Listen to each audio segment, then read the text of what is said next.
Welcome to Chad's Silversmithing. Today it's time for a quick tip, and I thought I'd talk a little bit about bending and straightening wire because that's one of the things that I struggled with at first.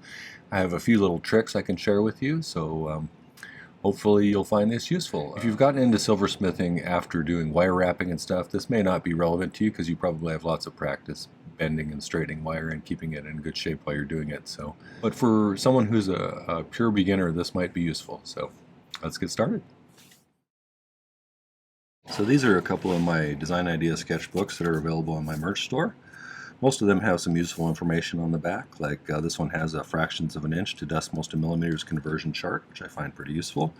The one I'm using right now is solder flow temperatures. And really the thing that I like most about these is the dot matrix in the background. It helps me to draw better pictures when I'm sketching up what I'm going to do. And I found it to be useful for keeping track of my projects over the years. That way I can come back and revisit them and know exactly how I made them without having to reinvent the wheel. Today we're doing a tip, so it's not going to really be much of a sketch, more of just some things I want to talk about. One of the things I remember when I first started was getting wire to be either straight or curved nicely was always a challenge at the beginning, and until I had mastered a few little tricks, it was not always very easy. So I used to teach high school students, and one of the things, they don't have a lot of patience for doing tasks that require some concentration sometimes. And it used to crack me up because I'd say, okay, straighten this piece of wire out, get it nice and straight. And they'd come back in a couple of minutes and they'd show me this piece of wire and it looks like this. And they're like, is that straight enough, Chad? So that always cracked me up because no, that's not straight enough. And there's a couple of ways to straighten wire out. If you're doing round wire, a lot of people will roll it between two hard surfaces, like two pieces of hardwood, or some really neat bench blocks. Like mine is a little bit too beat up to do that on right here. This one would work, but it's not very big. So if I had a really clean couple of those with nice surfaces, that might work okay. It does have a tendency to work harden it a little bit because you're rolling it and shaping it at the same time, and it deforms the metal slightly, which causes it to work harden, and that's not always ideal. If you're doing it the way that I usually do it,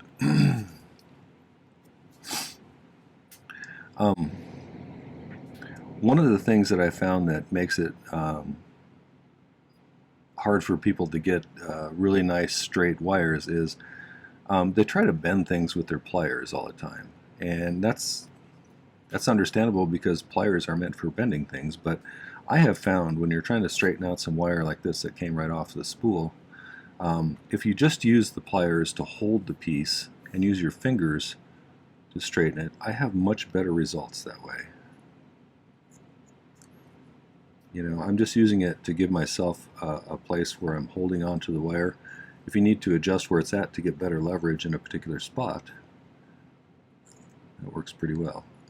With round wire, it's also pretty easy to tell when you've gotten it straight because you can roll it, and if it rolls like a little log on the table, it's pretty straight.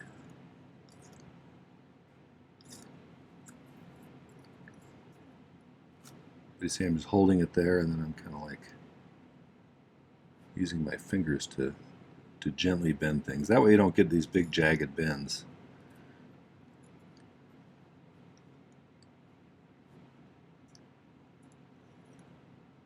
You know, and pretty quickly you get it pretty round like that. So that's one thing you can do for making it easier to get things straight like that. If you need to bend something, it works the same way. If you're trying to, let's say we're trying to get an oval shape out of this piece of wire.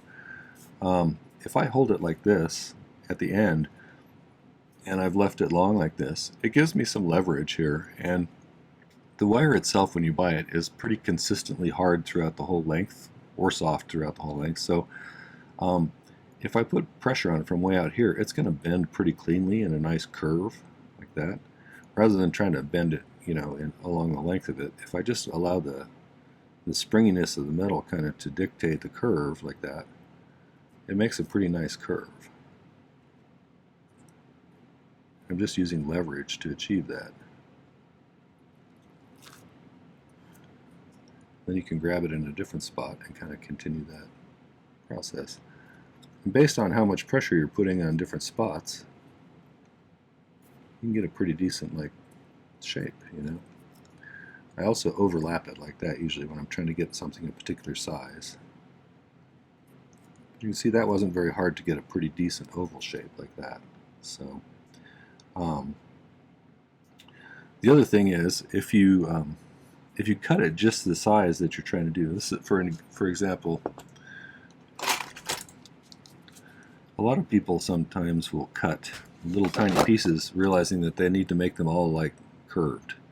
Okay, and it's much easier to curve it while it's still attached to a longer piece than it is to take it like this, because you're going to have to use 2 pairs of pliers probably in order to be able to grab onto something that small, and then your bending may not be quite as neat. You know what I mean? So I find that to be a lot easier to get a nice shape if it's attached to a longer piece like this. So keep that in mind before you cut your pieces. Sometimes it's easier to bend them first and then cut them. So that's number 2. Number 3, square wire and triangle wire offers some particular problems that are sometimes trying on your patients. And the reason being is if you want to, with round wire, you know, you're bending it and you're stretching the outside and you're compressing the inside. But with round wire, it doesn't matter too much because it's round, so it's going to look round no matter what you do. With square wire, if I try to bend this, it really doesn't want to compress that or stretch this very much, so it's going to try and twist on you. I say this a lot in my videos, but I thought I would add it into this one because it's fundamental to getting nicely bent angular wire like square or triangle. So when I'm bending this time, it's going to try and twist on me, so I need to, as I'm bending it, go back and manually adjust that so that it's in the same plane again, because it's going to try and twist on you.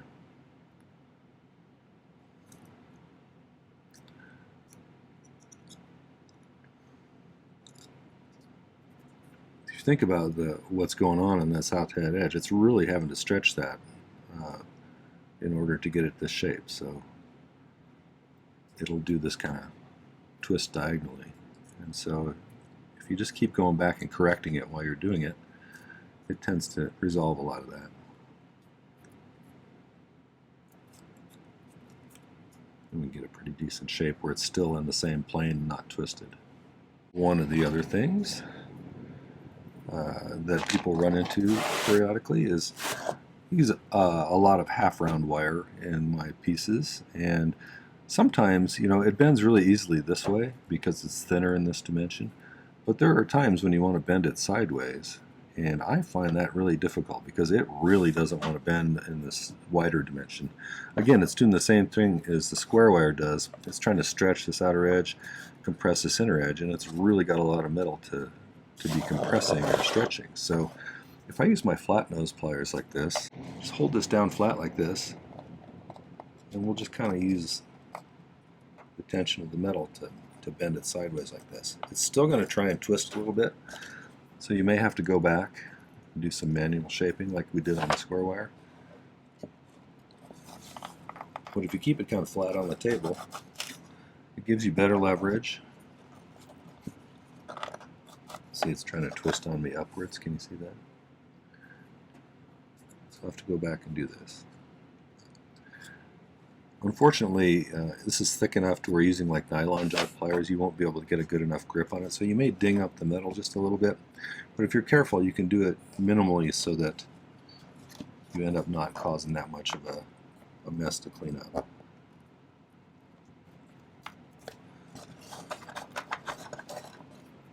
See, it keeps trying to twist on me a little bit, so as we go, we'll just straighten it back out. So, okay. Finally,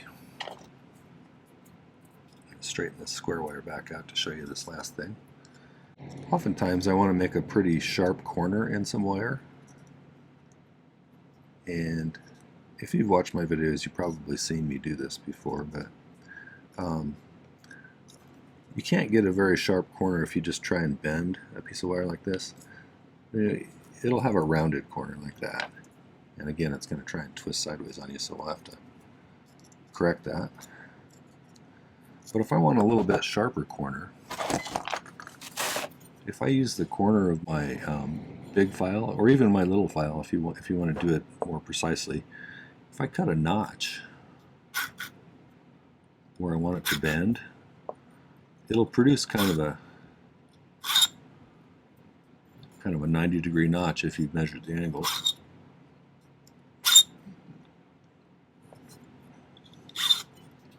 And you can adjust how deeply you go in based on how big of a bend you want to make. You can even do more than a 90-degree bend on these if you kind of file them into a wider angle like that, just manually. So it goes, part of the way through, and then if we bend it here like this, you get a little bit sharper of a corner going on there. And then to make it a permanent corner, then you just have to put a little bit of solder there and solder it closed, and then you have a nice sharp corner compared to this roundy one here. So that is useful in a lot of situations. I've found that to be an effective way to make a sharp corner. So alright, well, I hope that helped you. Tell me your tricks. I always love to hear other people's tricks because they come up with such clever ideas. And I learn from you, so thanks for that in advance. But yeah, let me know how you do things. Let me know what you think. And we'll see you on the next one. Well, that was just a few tricks about bending and straightening wire effectively. If you found it useful or interesting, I'd love it if you'd hit the like button before you go. And I'd also love it if you'd go visit my main channel page. I have over 600 videos now. I've been doing it for 4 years or so, at 3 per week, so there's quite a bit of content there, and I think you'll have fun perusing all of that and almost certainly find something useful or interesting there. I would also love it if you'd subscribe to my channel. There's no cost to it. Helps me out a great deal, and it makes it easier to find me if you want access to a whole bunch of projects. I'd also like to thank some groups of people. My patrons over on Patreon are my core group of supporters, and without this support that they provide me, I couldn't do this probably. So thank you for your support. I also appreciate the really nice environment you've created over there. I love interacting with you guys and picking your brains and having you pick my brain, and all of that kind of stuff is great. So I have a new one over there, Amber P. Thank you for signing up. I appreciate your support as well. So I hope you enjoy getting to know some of the other people over there. The other group are my YouTube subscribers, and we just passed 27,600. We're almost at 27,700, I think. But thank you to those who have. I truly appreciate the kind comments and your suggestions for videos and constructive criticism. All of that stuff is super useful to me, and I appreciate it. I also appreciate the really nice stories about how you came into becoming interested in metalsmithing. So thanks for those kind of things. It's really nice to have such a nice audience.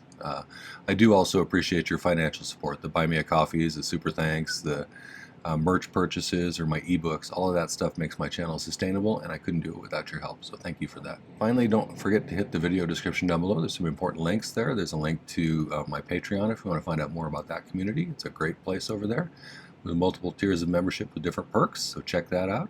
There's also a link to my merch store if you want to get yourself one of those nice design idea sketchbooks. I find them super handy for keeping track of my projects and brainstorming.